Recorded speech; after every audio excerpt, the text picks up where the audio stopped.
മലയാള സിനിമയുടെ പ്രതിനിധി എന്ന നിലയ്ക്ക് ഈ വ്യവസായത്തിലൂടെ വളർന്ന് ഇതിൻ്റെ ഭാഗമായി നിൽക്കുന്ന എന്നെ സംബന്ധിച്ചിടത്തോളം കാലത്തിൻ്റെ മാറ്റങ്ങൾക്കനുസരിച്ചുള്ള പരിഷ്കാരങ്ങളുടെയും നവീകരണങ്ങളുടെയും കാര്യത്തിൽ ചില പരിമിതികളുണ്ടാവാം.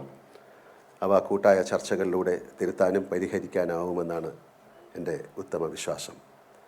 വിദ്യാഭ്യാസം, ആരോഗ്യം, സാമൂഹ്യനീതി എന്നീ മേഖലകളിലെല്ലാം കേരളം മറ്റ് സംസ്ഥാനത്തേക്കാൾ മുന്നിലാണ്.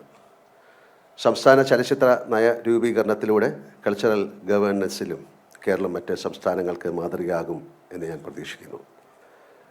ചലച്ചിത്ര നയരൂപീകരണ പ്രക്രിയയുടെ ഭാഗമായി ഇന്നിവിടെ ആരംഭിക്കുന്ന ഇൻ്റർനാഷണൽ കോൺക്ലേവ് ഫലപ്രദമായ ചർച്ചകൾക്ക് വഴിയൊരുക്കുമെന്നും ക്രിയാത്മകവും കേരളത്തിൻ്റെ സാംസ്കാരിക തനിമ പ്രതിഫലിക്കുന്നതുമായ ഒരു ചലച്ചിത്ര നയ രൂപീകരണത്തിന് ഈ കോൺക്ലേവ് സഹായകരമാകുമെന്നും പ്രതീക്ഷിക്കുന്നു. നല്ല സിനിമ, നല്ല നാളെ ജനാധിപത്യത്തിലൂന്നി പങ്കാളിത്തത്തോടെ രൂപീകരിക്കുന്ന കേരള ചലച്ചിത്ര നയ രൂപീകരണ കോൺക്ലേവിന് എൻ്റെ എല്ലാ ആശംസകളും നേരുന്നതിനോടൊപ്പം ഈ സംരംഭത്തിന് മുൻകൈയെടുത്ത കേരള സർക്കാരിനോടും എൻ്റെ നന്ദി ഒരിക്കൽ കൂടി അറിയിച്ചുകൊണ്ട് നിർത്തട്ടെ. എല്ലാവർക്കും നല്ലൊരു ദിവസം നേരുന്നു. ജയ് ഹിന്ദ്.